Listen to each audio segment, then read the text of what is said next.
Pria botak ini dan juga teman wanitanya si Semok ini turun dari mobil dan langsung menuju ke gorong-gorong. Dia ini berjalan terus sampai menuju titik yang sudah ditentukan dan mulai mengeluarkan bor dan mengempur dindingnya ya.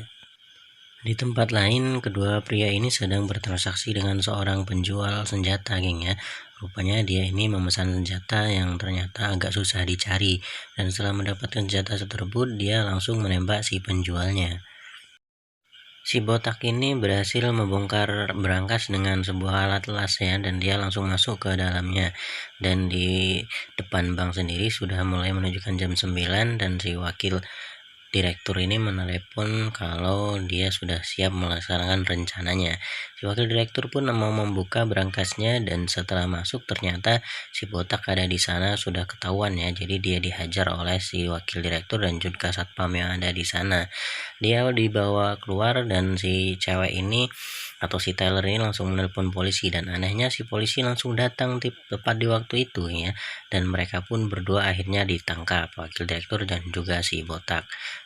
Sementara si Taylor ini mengambil uangnya dan mengembalikannya. Si Semok dan juga teman satunya si Gribo ini keluar dari gorong-gorong dan kabur, dan karena ketahuan si botaknya ya. Dan si botak ini ternyata disekap oleh polisi, bukannya dibawa ke kantor polisi ya mereka ini, tapi malah diikat di dalam sebuah gudang. Si kotak ini melemparkan pisau kepada mereka berdua tetapi malah meleset dari sasaran ya, jadi diketawain oleh si botak ini. Dia lalu mengambil kayu dan memukul kepala si botak ini sampai pingsan geng. Kasihan si botak ini. Dan juga wakil direktur pun tak luput dari sasarannya, dia dipukul juga sampai pingsan. Setelah itu dia diguyur. Sementara si Kribo ini malah salah fokus atau gagal fokus ketika melihat pahanya si Semok geng. Dia ini terlihat agak sakne ya. Jadi si Semok ini mengajak berpisah atau berpencar karena si botak ini ketahuan dan dibawa polisi. Tapi anehnya si Kribo ini malah nyolong taksi geng, bukannya dia ngumpet ya. Weh. Kotak dan juga item ini karena gagal merampok bank, dia jadi merekam mereka berdua ini untuk meminta tebusan ya geng, tetapi si botak ini tidak diperlukan, jadi dia didor oleh si hitam.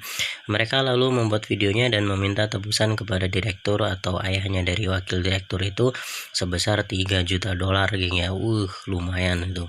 Sambil menunggu mereka berdua ini makan mie instan dan juga menelepon seseorang untuk membawakan duitnya, tetapi setelah waktunya berlalu mereka ini tidak kunjung mendapatkan duitnya geng ya. Jadi dia meminta kepada si wakil direktur untuk melepaskan hidungnya.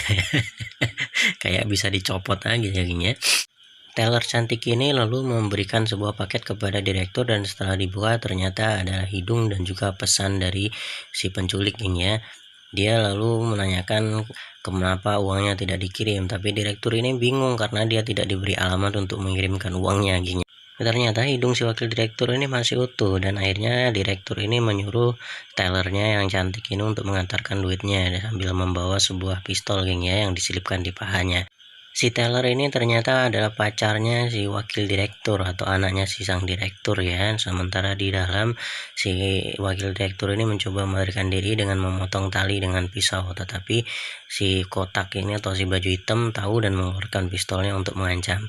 Setelah sampai, si Taylor cantik ini membawa uangnya dan mulai masuk ke dalam gudang dan menodong si hitam ini dengan sebuah pistol. Si wakil direktur lalu memukul kepala si kotak sampai pingsan ya. Dia lalu mengambil pistol dari si hitam dan juga menembak si kotak. Kotak pun tewas geng, dan sedangkan si hitam juga ditembak mereka dan akhirnya mereka berdua ini KO ya.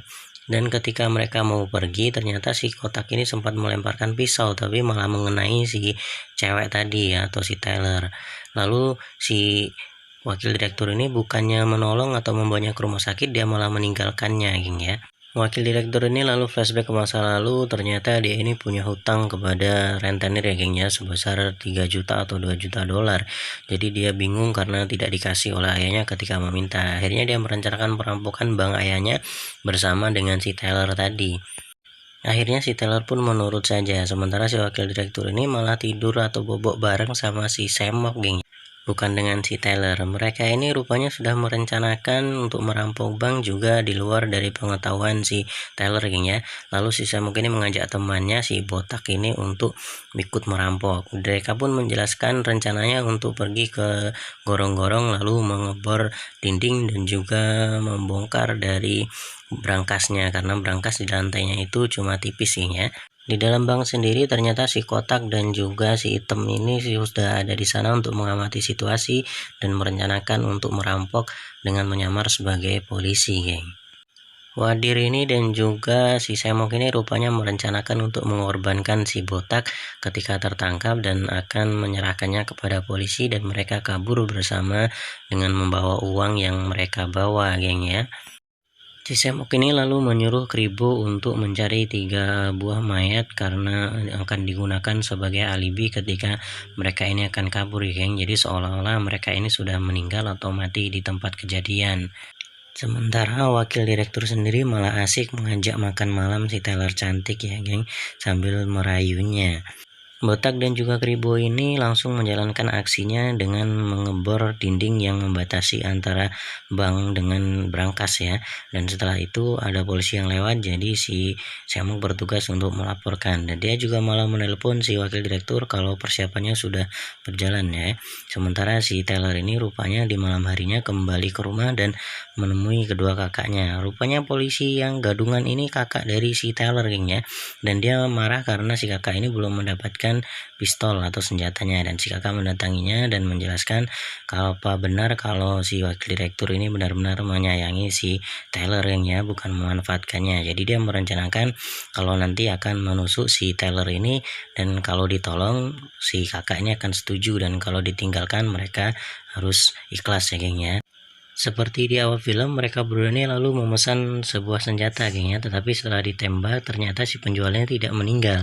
Dia malah bangun lagi dengan noda di bajunya, geng ya. Dia pun membalasnya dengan memberondong si kotak ini sampai berlumuran, geng ya.